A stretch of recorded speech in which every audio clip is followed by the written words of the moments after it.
Hello, and welcome to another episode of Scavenger Life. This is episode number 155 at scavengerlife.com. So today we're talking to Frank, whose name on the blog is SkyHigh. And Frank, it was so interesting when you posted on the blog recently, you kind of told your story about how you got into eBay and how it's really helped you. I could just tell everyone was excited. And I hate to say it, but it's because you're young. And it's like you're doing what we all wished we were able to do on eBay when we were younger. You know? So I guess the question is like, how did you as a young person get started kind of building a business on eBay? In 2011, I was in my first year of art school, and I met a girl in class, and I became friends with her, and she had a really cool, like, punk style. So, I asked her, where do you get your clothes? And she said she gets all of her clothes from thrift stores and resale shops. And I was like, that's kind of interesting because I don't know anyone, at least from my group of friends and everything, I didn't know anyone who shopped like that. So I was really intrigued, and I did my own experiment. So I went to the thrift store probably at least 5 times, and I didn't understand. I was like going around the stores looking. I think I thought that the items would just pop out at me. But now, they real weren't. quick, did you have like a punk style? I mean, did that make sense buying clothes at a thrift store? Yeah, I don't think I would define as punk, but I have an alternative style. It's not, typical. So I understood that you could get clothes at places like that. I just didn't know how to do it. So I went to the thrift stores and all of the places like that, and then finally I realized that the clothes aren't going to jump out. I have to search for them. So I would bring my best friend with me, and we went together, and for probably 2 years, we'd go to thrift stores and just buy clothes for ourselves. And then one day, it kind of clicked that I'm finding all of this stuff. Not all of it's my size. Right. What could I do with it? And real quick, like that's exactly our story. We'd always been buying our own clothes at thrift stores, and then we're just like, there's all this awesome stuff that our friends would buy, Yeah, so it started with, I found a pair of Victoria's Secret pink, like those sweatpants with rhinestones on them. Do you know what I'm talking about? What you're talking about. And I was with my friend, and I was like, would you wear these? They're $4. Do you want them? And she looks at them. She's like, no, it's not really my style, but, maybe you could sell them. And I was like, oh, maybe I should try. So I brought them home, took pictures, put them up on eBay, and I just put it up as an auction. I think I started it at, like, $15 or something, because I was like, well, I paid $4, $15 would be good.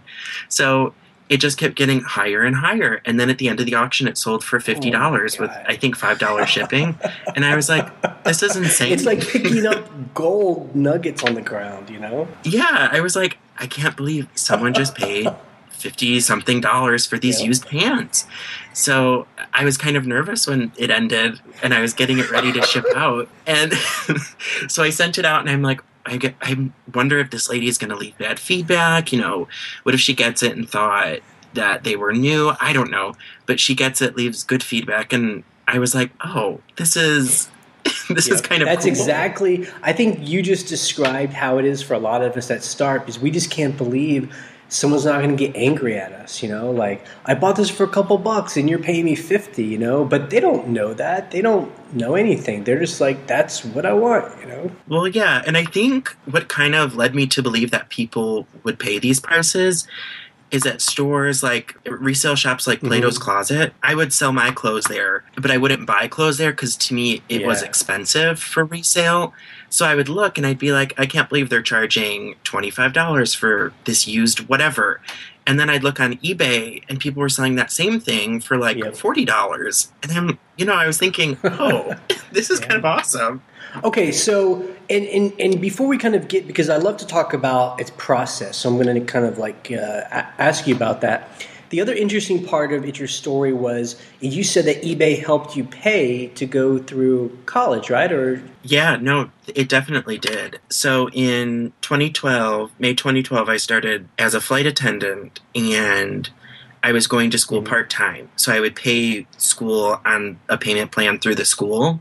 So the monthly payments would be, I guess, depending on how many classes I would take, it would range from like $150 a month to $300 a month. When I was going to school, I would tell myself, you need to sell this much in order to pay for school. So I would, always try to list as much as I could and sell as much as I could.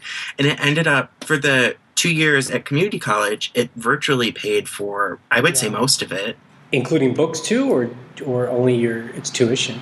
Tuition, I always found books on, well, I mean, I guess it would cover part of books, but I was always crafty in the sense that I would find my books on half.com or Amazon, or I'd rent them through Chegg, or sometimes there would be the professor would give you a copy. So I was always, resourceful in that sense. Being a scavenger. That's what you are. We love that. Yeah. I'm a scavenger. Now that's an interesting thing too, especially for it's new people, and we were that same way. We needed to have like certain goals. Like we just need, we aren't trying to get rich. We need to pay for X. And I think that's a good, like, reasonable goal to get started on eBay. And then those goals can always change. Yeah, exactly. Okay, and then you're working as a flight attendant. But now you kind of upped it, and now you're going to a different college now, right? Yeah, so I graduated from community college, and now I don't go to school this semester. I start in the spring at a university in Chicago. Yeah. So, well, not University of Chicago, a university in Chicago. Cool. I mean, so how's eBay evolved? Is it now just a part of what you do? Like, why don't we talk about its process now? Like, how are you buying inventory every week? Okay, so I've pretty much made a mental list of all of the area thrift stores and other places I could go to. I've tried garage sales, but since I live in the city, we don't have those. When I go to garage sales, I'll go back to the suburb where I'm from, and I'll go with my mom. But I'm starting to realize that the garage sales are sometimes more expensive than the thrift store, and vice versa. So it kind of just depends on the day. But anyway, every week I go to a few different thrift stores on certain days because they have half off. And I'll go there and I'll get a big bulk of, what I have, and I try to list all of that stuff throughout the week. And I've kind of been letting it build up a little bit because I know it's going to get freezing cold here and it'll just be harder to get stuff. In Chicago. Yeah. But as far as, I've also tried to get stuff from stores like TJ Maxx or Marshalls and stuff like that. I've tried that. It's just not as easy, and I don't think the profit margins are as high. People who say that they go and they get 80% off is retail. I still find those prices are too high, but especially when you can go and buy stuff for $2, and sell them for 40 or 50, Yeah, exactly. Sometimes you'll find stuff on like mega clearance, but it's not too often, and sometimes it's just a waste of time. Now, are you focusing purely on clothes and shoes, or have you branched out? Yeah, so basically what I have is, I would say 95% of what I have are clothes. I have shoes too, but I think I'm more selective with the shoes I buy, just because I think it takes longer to ship those, and they're heavier, so you have to charge more for shipping. I have bags, not as many. I have some bags, and that's pretty much it. I've tried other stuff. I've tried mugs, and those go pretty well. It's just certain mugs. It's kind of hit or miss. Like, it's like it really takes a certain eye to get that kind of special mug that someone's gonna pay $15, $20 for or more. Yeah, like I think the last mugs I did, it was these little weird M&M mugs where the M&M people had like 3D hands coming off of the mug. So, but it's kind of hard to find that stuff. And I always look for the Starbucks mugs, but it seems as of lately they're not there. I think everyone's now been talking about it. So like those things get shopped pretty quickly, but it's hard to tell. Yeah. Okay. We hear a bunch of stuff on the blog about people not being able to find stuff easily, or things are too expensive. Are you finding that where prices are too high or places are shopped too much? Yeah, I've noticed some thrift stores, like Goodwill, it's kind of just become, it's not really a thrift store anymore. Maxx, you know? It's like a real store. So I still go to those. It just has to be on certain days. Like at my Goodwill on the 15th of the month, they have a scratch-off sale where you get 10, 15, or 20% off. And I know on Saturdays, students get 10% off. So if I'm going to go, it's typically on either one of those days, just because I know buying something there for $5, I could easily find other places for $2 or $3. Now, when you list, are you...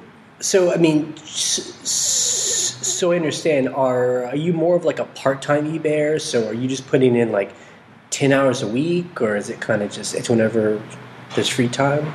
No, I would say it's pretty full-time. I do. I have 340 items in the store, so I'm trying to get it up to 500. That's serious. I mean, I think anyone over 100, it stops becoming kind of hobbyish. Yeah, I noticed right around April, March, it was like, all right, this is the plunge, you're going full time.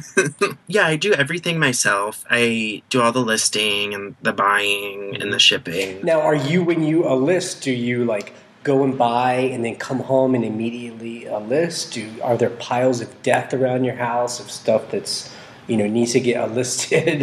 You know what I mean? Yeah, I try. If I go shopping, I try to do the stuff I bought that same week, depending on, what it is, or if it's easy to take pictures of, if it's hard. I always try to do groups of similar items too, which I think completely makes sense. Now, are you like doing the whole thing at the same time, like taking pictures of 10 items and list 10 items right away? Are you doing a picture and list? You know what I mean?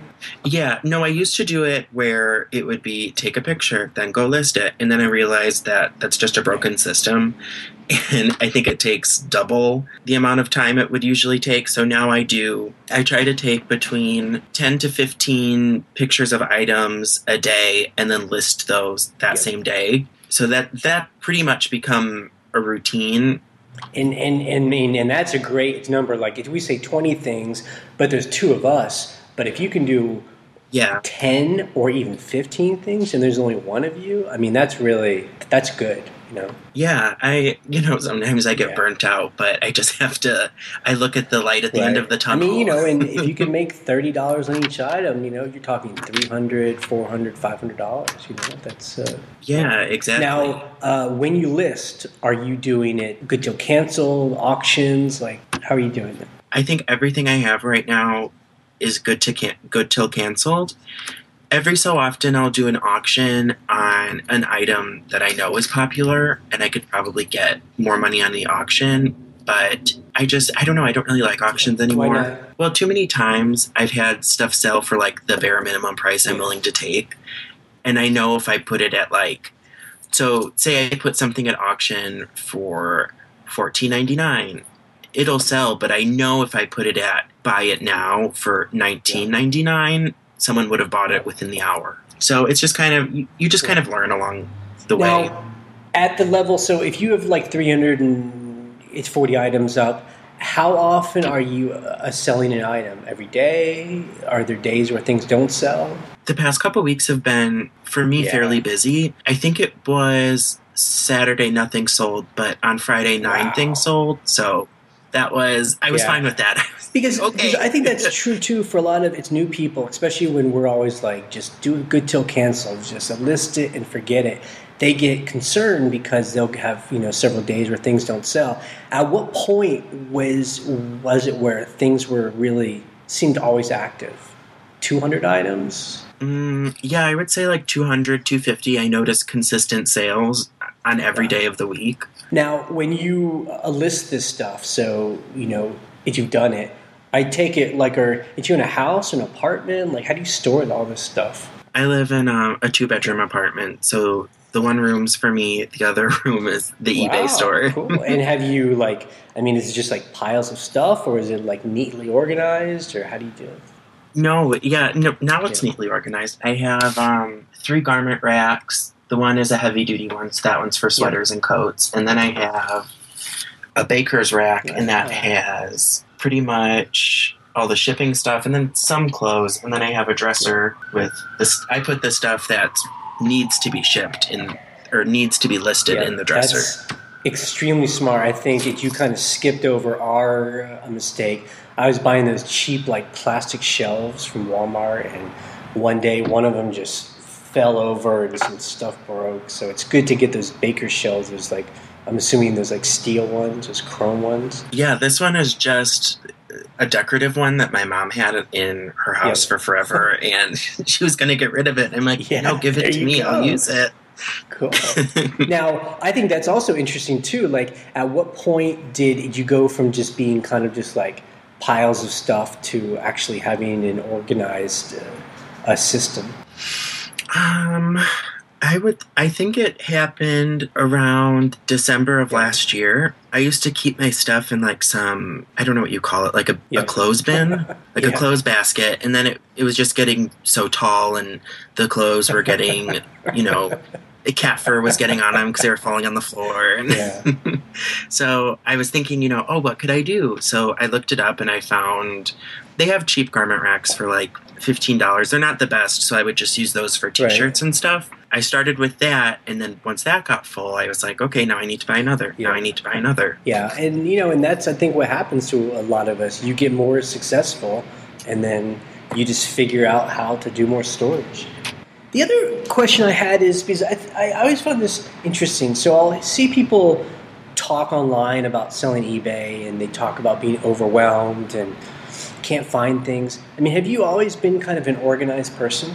I think I've always been fairly organized. I mean, sometimes it gets unorganized in the room where I do the eBay, but I always, when it starts to get to that point, I always have to take a minute, make sure everything's where it's supposed to be, and just take it from there. And to me, it feels like a waste of time because I'm not using that time listing or taking pictures, but I also know that it's necessary to do that, or else it'll just become a big black hole of eBay stuff. Now, do you sense that there's a limit to how much you can handle in that apartment? 500 items? I mean, what's the... I'm thinking maybe it's 500 items. Once I get to that point, I guess I'll know. But I'm thinking right now that once I get to 500, it might start taking over the rest of my apartment. Now, is eBay right now, are you starting to make some real good cash? I mean, is this like the job for you? I think eBay will always be a part of my life, whether it's full-time, part-time, whatever. I think even when I'm fully done with school, I'll still continue doing it. Whether it's, full-time or part-time, I just think the platform that's been created for us is just so... It's just really cool that, we can take advantage of this technology that they've created. Now, I guess that is the other question, and why I think a lot of people are excited to hear your story on the blog was that if you're a young person, you're a lot of us on the blog are older, we've kind of been through all the shitty jobs and careers sometimes even, and then we come out the other end just loving the fact that eBay gives us a freedom, and it's cool that you're kind of starting at the beginning and it's giving you, I hope, more options where after you graduate, you can get good jobs, but eBay can help you hold out for maybe the better jobs and give you that flexibility. Yeah, completely. And I think that's what always kind of attracted me to eBay, where it's kind of like you could do it at your own pace too. It's not like a job where you need to get this done by this date because this is your deadline and I'm your boss. I took a lot of jobs in my younger years just because I had to. Like, either did you work this crappy job or you're on the street, that kind of thing. Well, yeah. I mean, I feel like once I started doing this full time, there was a period where I was in denial about doing eBay full time. Like, it wasn't completely processed as this is a job. In the back of my mind, I was always like, well, maybe you should be a server on the weekends, or maybe you should do this. And now I think it's just gotten to the point where it's like, I don't think I could handle doing that, so why don't I just focus on this because it's right here in front of my face. I mean, everything we're all learning right now is so valuable. It's just, it's running a business, handling money, handling customers, time management, organization. I mean, this is so much better than just serving food at a restaurant or cooking or whatever, Yeah. I think it's rewarding to an extent too, because it's like I found this and this person's buying it from me. Exactly. Now the other question I have is, what do like your friends think of you doing this? Because I always sense like eBay is a little bit kind of like the junky online flea market. It's not really like a hip place. Yeah, no, it's not Etsy. It's not Etsy, right. No, all of my friends are, a couple friends don't understand fully what it is. They just think I don't know what they think it is. But my best friend, she completely understands, and she's willing to go to thrift stores with me and look for stuff because she's sold on eBay just very, very little. I think it's different for her because she doesn't have the passion that I have. So, she enjoys going to it, but I don't think she enjoys the whole customer service, shipping aspect of it. And I think that's the difference between people who can buy stuff and people who can sell it. And I think that's the interesting thing for us is that, we don't talk about our eBay store that much openly with our friends, but those people who do start to ask us about it, we'll get into the details as much as they want to hear. And some of our friends, we've told them everything, how much we make, how it works.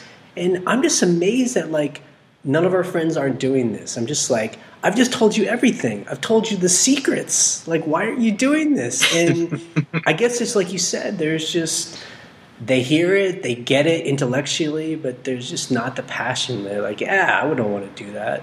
That sounds boring, I guess. Yeah, my sister, she's really good at going to thrift stores. She can find awesome stuff for good prices. But she's always I don't know. I don't really want to try it. Do you realize this is free money just sitting on the internet for you to take? And then in the same conversation, those same friends who I've just told are secrets to freedom, they're complaining about their job and they want more money. And I'm just okay, aren't you making the connection here? But I don't know. It's weird. Now that you've taken pictures, you've listed, your items are stored, when something sells, how do you ship? Are you doing a next day, a shipping? What's that process like? Yeah, okay. So right now I'm top rated. So I take advantage of the 20% discount. So I need to do the same day or next day, and I do the next day. And as soon as it sells, sometimes I ship the same day. But I have an area in my eBay room where all my shipping stuff is set up. So I just bring it to that table, weigh it, because I typically ship things in poly mailers just because the majority of what I have are clothes, so they can be shipped like that. But I'll weigh it, is it going to be cheaper doing this? Could I go first class, priority, all of that. This is interesting too. You sound you understand the ins and outs. What was that process like, learning how to ship? Because it gets kind of complicated, with all the different weights and bags. Yeah, no, it definitely, I feel like only as of recently have I really become comfortable with the whole system. When I first started selling, I didn't know that the post office offered I didn't know they offered the free priority stuff. So I was using my own stuff, and one day I just went to the post office to drop off all of my packages, and I was like, wait a second, what is this? So I go over to the display and I'm looking at it all and I'm like, oh, I didn't know that they had all of this. I've just been wasting my money. You can order it online. They'll send it to you. They'll send you tape. It's Jesus, this is great. Yeah, now I've started to do that. Huh. Now, in the beginning, were you making a lot of mistakes, under weighing things and that kind of thing? No, at the beginning, at the very, very beginning, I would take it to the post office and they have a self-service kiosk. So I would use that. But then I noticed that eBay would give you a discount if you bought your postage through them. So I just bought a little cheap $15 scale on Amazon, and I've been using that ever since. So when you list an item, did you actually weigh the item and put that into the listing so the buyer can do the calculated shipping? Mm-hmm. Sometimes with light things, I just offer free shipping and factor the cost into the price of the item. So with heavier things, I'll charge shipping. I noticed when I first started selling, eBay was really big into having everyone offer free shipping. So I tried it and I noticed sales went up a lot. So I've just slowly been going back to charging for shipping again, because I don't want to do it all at once, because I don't want, the repeat customers to be like, hey, what the heck, So I'm just trying to gradually change back to charging shipping for everything. Right. I mean, is that because the free is, are you getting burnt by that, or? No, I don't have very many returns for August. I only had 3. For September I had 1, and for October I've only had 1. So, and I also charge the 15% restocking fee, just because on some of those the shipping's free. So it's like if they're returning it, I need to get the cost back for the shipping that I had to pay. But yeah, as of right now, I'm just trying to switch back to it, because I realize that offering free shipping isn't always the best route, just because if they return it, then, and you don't have a restocking fee, then it's kind of like you're out of the shipping you paid. So yeah, it's tough. I guess then it becomes, if you sell enough, it's just the cost of doing business. But yeah, it's a tough one, So when you have a day when you sell like 9 items, are you packing that at home and taking them to the post office, or in a city do they come pick it up at your house? I've inquired about them picking it up for me, but they won't do it, because I think it's something about where I live. Just the whole, it's not, I don't get mail like I would if I lived in a house that was in the suburbs. So I used to drop it off in blue mailboxes, which I don't do anymore. I didn't have a bad experience with it. It's just there was a period where I dropped off items in one of the blue mailboxes that are just on the street, and I didn't have any updates for 2 days. So I was like, oh my gosh, I think the packages got stolen. I don't know. So they showed up. It was fine. But ever since that, I take them to the post office. So then you're that guy in line that has 9 packages in your hand, or that you're... Yeah. Well, yeah. Hey. I found, you know what, though? Because of where I live, there's 3 post offices within a mile. So I found this one post office, and they're open 7 a.m. to midnight every single day. Yeah. So if I go at 2 p.m. on a Tuesday, no one's there. So there's no line. There you go. So that's been working out. I hope it stays that way. We always talk about everyone's just going to find their own process, because it's different for us living out in the country in Virginia. We have different things that we can take advantage of, and then you can take advantage of different things and being in the middle of Chicago. So you just got to find your way. Yeah. Okay, so then you ship the stuff goes out. So how do you deal with customers? Have you had have you kind of evolved with how you've handled complaints and questions? Yeah, I feel like at first I used to take them personal. We all do. I'd be like, well, what's wrong with it? What are you talking about?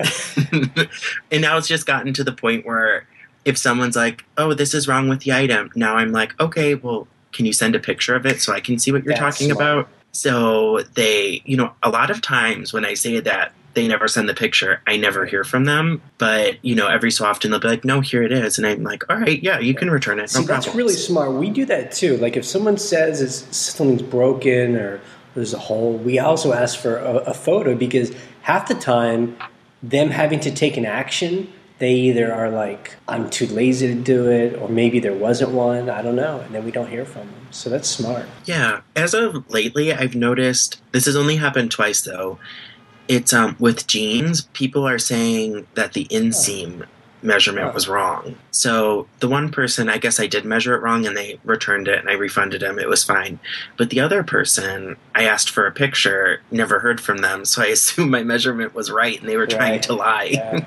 Now, do you have the automated system where people can just send stuff back automatically? Yeah, I do. I have that set up, and so far it's been working fine. I haven't had anyone try to lie and say it was defective or whatnot. I hope that doesn't happen. No, that's good. Ours, maybe 5%, have said that we've done something wrong, which we don't really agree with, but you're just like, whatever, just eat it.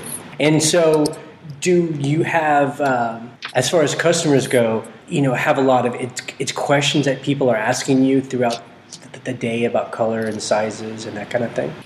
I think at the beginning I used to have a lot of questions, but I realized it was because I wasn't measuring the items. Yeah. So then I was like, okay, people are asking for this. I better do it. So I started measuring everything, and now the only questions I'll ever get are they'll message me and be like, this is what I usually wear. Do you think I'll fit into this? Yeah. And I mean, a lot of times I say, I don't know. I hate that question. I'm just like, how can you ask me that? I have no idea. These are the measurements. Measure your body, Yeah. Yeah.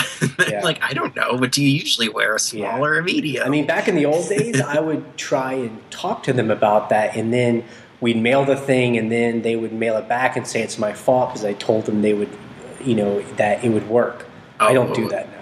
Yeah, no, I wouldn't either. I mean, too many people are trying to play games on eBay, and I don't know why. I mean, it's either games or I just think there's like people in the population who are just wacky, They just wacky in their whole life, and they just happen to be on eBay too.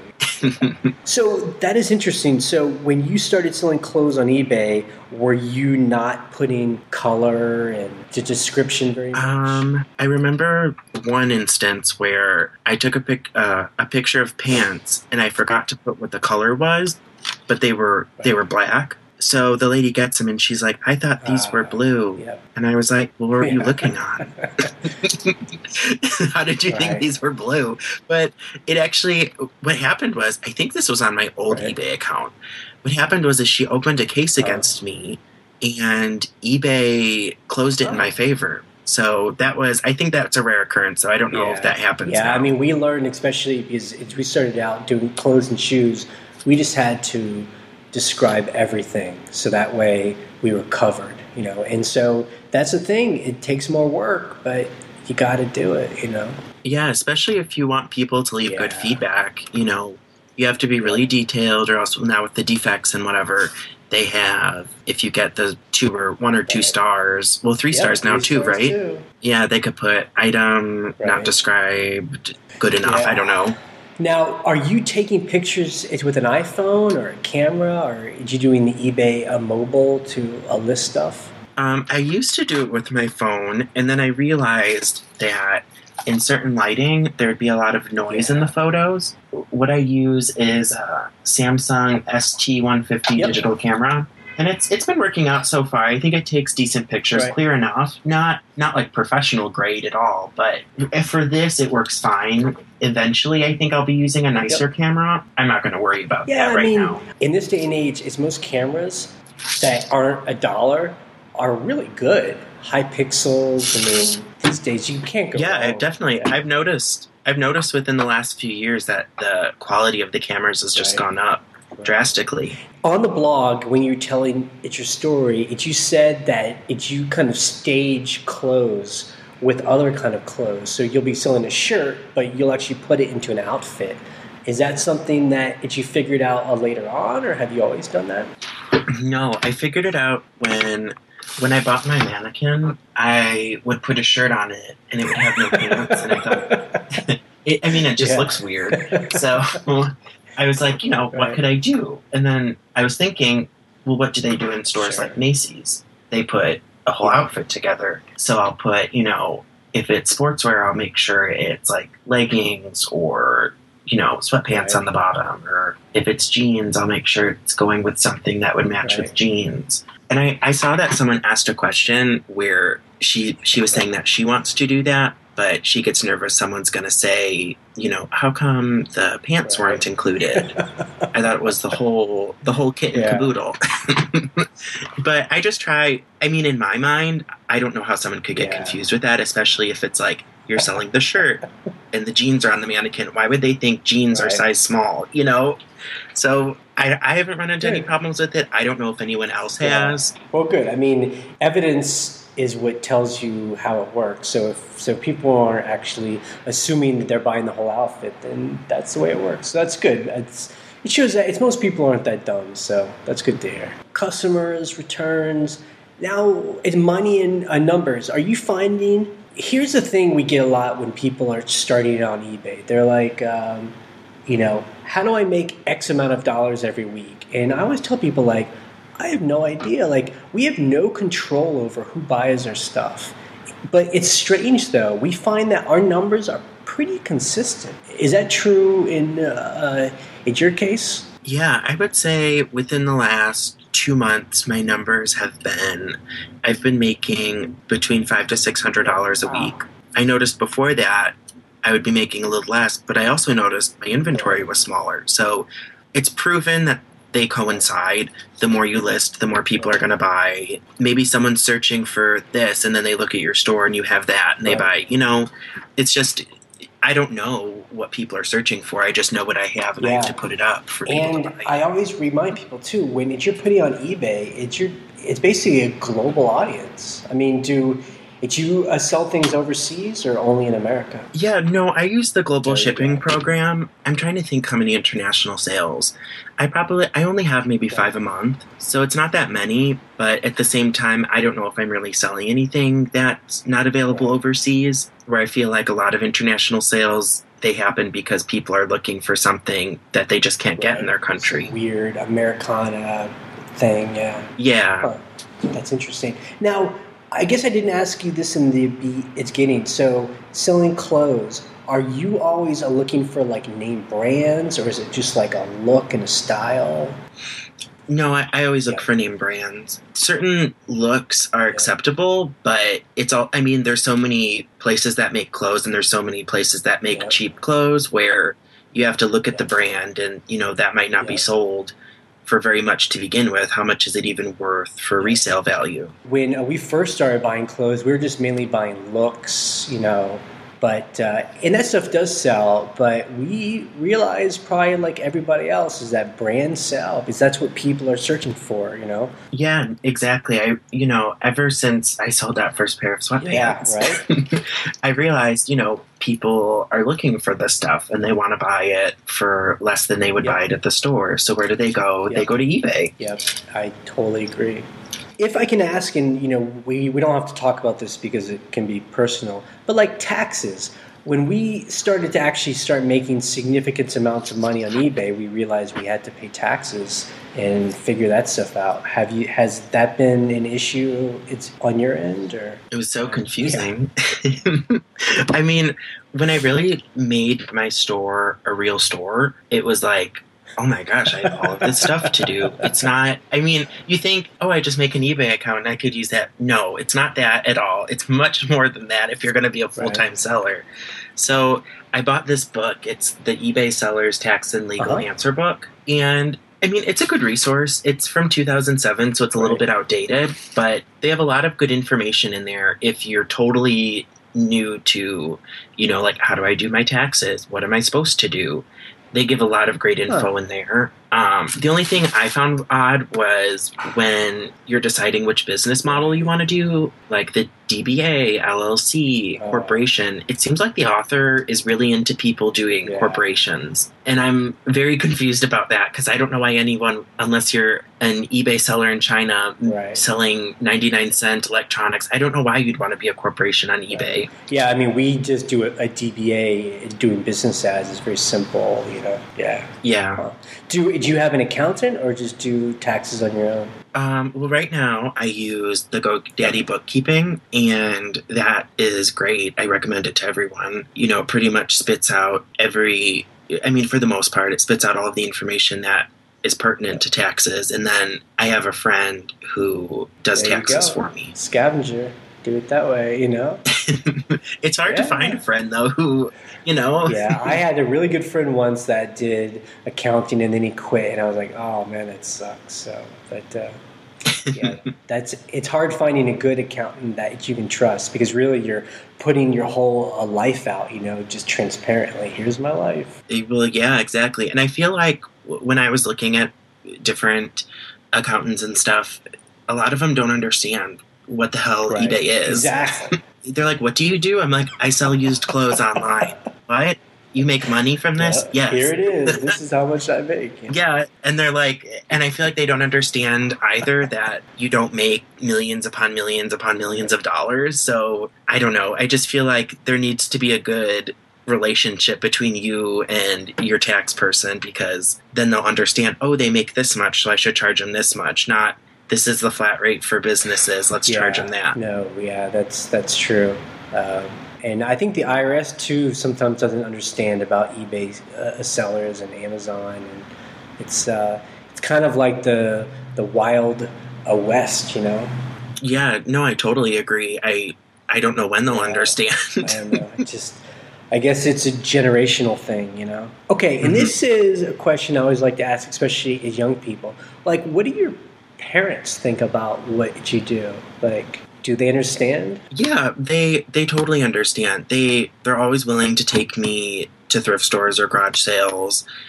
You know, they're 110% supportive of the decision I made to leave a full-time job to do this full-time and finish school. I think they're just happy that I'm happy. Well, you sound like you have pretty cool parents. I guess I do. And then the last thing. So right now, are you going to art school now, or can I ask? Yeah. So I was going to art school for my first year of college. I left when I became a flight attendant and had to go to community college because I couldn't balance going to a school like that with working full time. It needed to be a community college because they offered lots of online classes. So once I finished, I was finishing community college, and I was like, am I going to continue flying, or what am I going to do? I know I can't finish my entire school while flying, so I just decided to leave. And thankfully, I had eBay there to seamlessly just transition over. And so you're going to art school now, and you want to become a designer, right? Like a fashion designer, is that right? Or Yeah, so I go to fashion school. I used to think I wanted to be a fashion designer, but I don't. What I really love is the styling aspect. So I think that's where eBay comes in, because it gives me the opportunity to actually go to all of the places I go to and handpick certain items. So in a way, I'm a stylist. I'm a business owner. It's like I kind of have everything I like to do, and then on top of it, I could work for myself. Now, eventually, would the kind of job that would be open to you, like being a stylist for a movie set or a TV studio, I mean, is that the kind of job that could happen? Or? Yeah, I mean, it's a possibility. It doesn't happen very often, but, you know, that would be awesome. But it seems like a lot of people who go to school for that, what ends up happening is they'll work for, like, Nordstrom as a stylist or stuff like that. And I know I don't want to do that, so... You know, if I graduate and I can't go the path I want to, I'm just thankful I have this. Exactly. I mean, it's like I said, net, the cool thing is that it kind of gives you that ability to kind of pick and choose and take your time instead of just taking whatever comes up. And, you know, that's awesome. Yeah, it definitely does. You know, if something came along and it was great opportunity, of course I'd take it. I know eBay would always be there. And then have you a lot of people are talking about Amazon, and, you know, I've talked about it. We're thinking about dabbling in it, but, you know, you go online on YouTube and everyone's like, you got to sell on Amazon. Is that at all attractive to you, or is it interesting? I think parts of it sound really interesting. I don't think with what I sell, that's a good platform, though. I don't think people really buy used clothes on Amazon. Amazon, they don't really like to have people sell clothes. Yeah, unless it's like I think they do it very sparingly. You know, trying the whole retail arbitrage stuff. I'd like to try it. I found some textbooks that I know have high resale values, so I'm thinking maybe I could try that with them. But at the same time, why can't I just sell it on Amazon under my own account? But I mean, I'd like to try it eventually. I don't know. It's just part of me. It sounds like maybe other people as well. I mean, I do very well on eBay. We have a system that works, and it's just like a whole other thing. I don't know. It's sometimes I feel like maybe I'm not being open to it, but maybe we'll just try it and see how it works. You know? Yeah, part of me also thinks that trying to do both might be too much. I mean, if you have the time, totally do it. But I don't know if I wanted to overwhelm myself and really bog myself down with all of this, you know, work that doesn't necessarily need to be happening. Yeah, and plus, you know, ultimately, it's all about buying and selling the stuff that you enjoy. So if you love buying and selling clothes, I mean, that's a thing. Do that. And if you love buying, you know, electronics on clearance at Target. And those, do that. Do that. Yeah, diaper bags and whatever else. Yeah.